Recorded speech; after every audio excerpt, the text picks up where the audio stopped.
Now, generalized anxiety disorder, it sounds like a big fancy word, okay? Basically, it just means, anxiety, you know what it means. Generalized just means in a lot of situations or about a lot of things, okay? And disorder means it interferes with your function. So, let me start off with a case. Maybe this will help explain it a little bit. This is a 19-year-old woman with a history of missing a lot of school as a child. She sees her family doctor frequently for different physical problems, but he can't seem to find anything physically wrong. He has diagnosed irritable bowel syndrome and headaches. He discusses anxiety with her and talks to her mother, who reports she has been a worrier since childhood. Just sort of like we were talking about. Some people are just made this way to be a little bit more worried about stuff. She too admits that she worries a lot and about a lot of things, and that it has caused her problems in school and now at work. She can't seem to stop worrying and needs constant reassurance. This is kind of a key. From her mom, friends, and coworkers.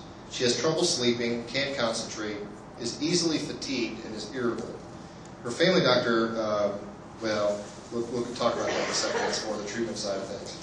So what is GAD? I just call it GAD. GAD. I mean, it's easier to say than generalized anxiety disorder. The last talk, I probably should have used a little acronym instead of, I kept saying premenstrual dysphoric disorder, and I had to say it so many times, and people were probably just going, what the heck? So I'm just going to say from now on GAD, okay? GAD or GAD. So what is GAD? It's excessive worry or anxiety, okay? It has to be there for at least 6 months, and it has to interfere with your function, okay? When I say at least 6 months, usually it's longer. It's usually a lifelong thing. I mean, usually these are folks that are just kind of wired that way. They're from birth. I mean, they're kind of anxious as kids, and then all the way through, they're kind of anxious and nervous. I think it's just a difference in brain, in different brains. You guys know this, right? I mean, some people are very laid back about everything. Nothing seems to shake them. Other people are just kind of wired and a little more tightly, and a lot of things seem to shake them. I think nothing's wrong with either one of those things. It's just the variation amongst us. Some of us have dark hair. Some of us have light hair. There's a ton of different variations amongst human beings. Why would the brain be any different, right? It's not. So these folks are kind of wired tightly like that. They worry a lot about a lot of different things. This anxiety that interferes with their function, it usually interferes with their function in a lot of different arenas. So like at work, at school, and relationships, it's not typically just with one thing, like just work, and everywhere else the person's fine, because it's the brain that's the problem. It's the brain that causes it. It's not just the environment. The environment certainly can make it worse, but it's typically experienced in a lot of different areas. Now, the person can't control the worry. That's kind of a key, right? I mean, all of us have worries, right? But most of us, or the folks that don't have GAD, can sort of put the worries aside for a little bit, right? If we want to go see a movie or something, we can stop and watch the movie, and pay attention to what's going on in the movie long enough to get something out of it. Even if we had, some other kind of worry on our mind at the time we went in, right? With a person with GAD, that's hard to do. It's hard to focus on anything but the worries. The worry then has to be associated, here we go again, with the symptom thing, okay? You have your 6 symptoms, and you have to have 3 or more of these. Don't you love psychiatry? It's not like a blood test or a brain scan or something easy. It's got to be 3 or more of 6 symptoms, or 4 or more of 13 symptoms. It's always challenging. I can never memorize all these things, so I have to have a little cheat sheet every time I see somebody anyway. So you're not alone if you can't remember all these things. So one of them is feeling restless or on edge. Okay, that's one of the 6.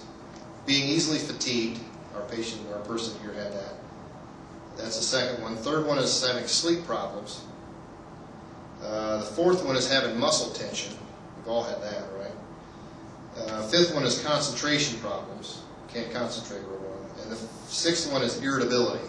So if you have 3 or more of those things, of those 6 things, plus the anxiety and worry that's hard to control and interferes with your function, that's GAD. Okay? The GAD, again, it's about a lot of different things. It's not about one particular thing. If it was just about one particular thing, it might be something. If you were just worried about having another panic attack, that's panic disorder probably, okay, or some other thing. If you're just worried about coming across a spider or something like that, it's probably a simple phobia of a spider or something. One of the things about these folks, I tend to think of traits, or the sort of the ways that the people with the brain that's wired like this, the ways that it presents, okay? These folks tend to do two things, okay? They catastrophize. Anybody, it's probably a weird word. What does that mean? Catastrophizing means you take something kind of little that most people would think is kind of little, and you worry about it so much that it becomes a huge thing, okay?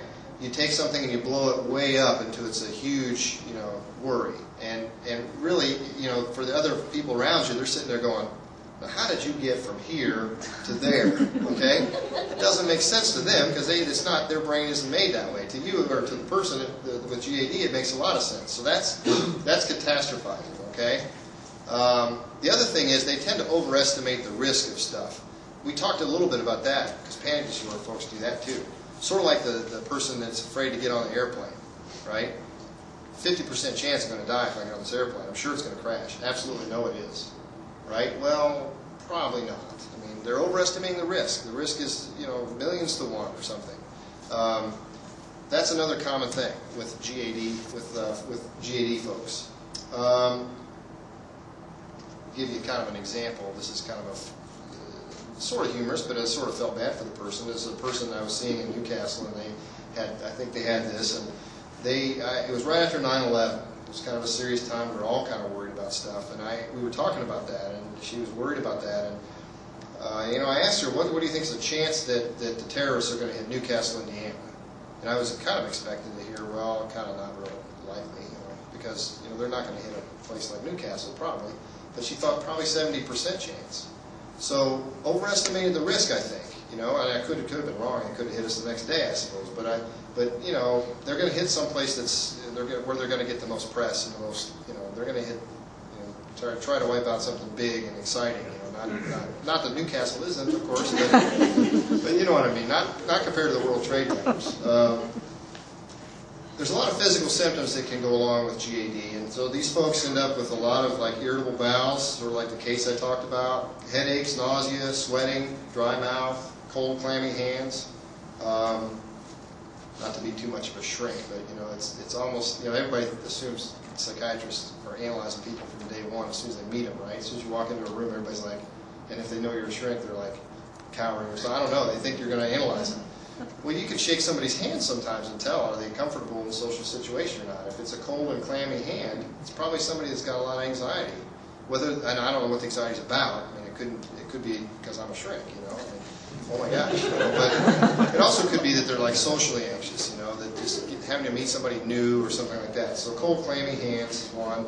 Frequent urination, lump in the throat, trouble swallowing. Now nobody's going to shake my hand, are they? After the session's over, nobody's going to want to shake my hand. I shouldn't have said that.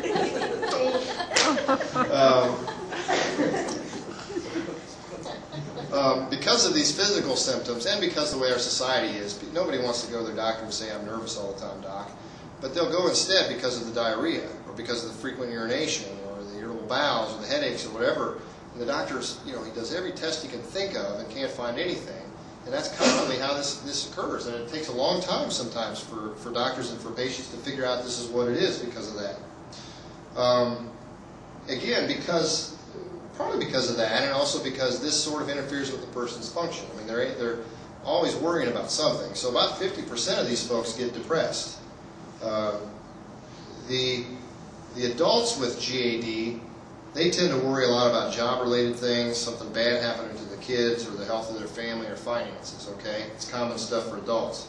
Kids, on the other hand, they worry about, their performance in school, or in sports or something like that. They worry they might be late to class or to wherever, They also worry about catastrophic events like earthquakes or nuclear war.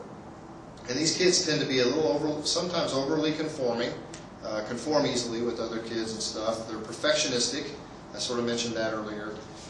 Unsure of themselves, and sometimes they kind of need a lot of reassurance and approval from mom or dad or teacher or whoever. Usually the onset of this is in childhood and adolescence, but again, it also can kick in the 20s. And about 3 to 5% of U.S. adults in the community suffer from GAD.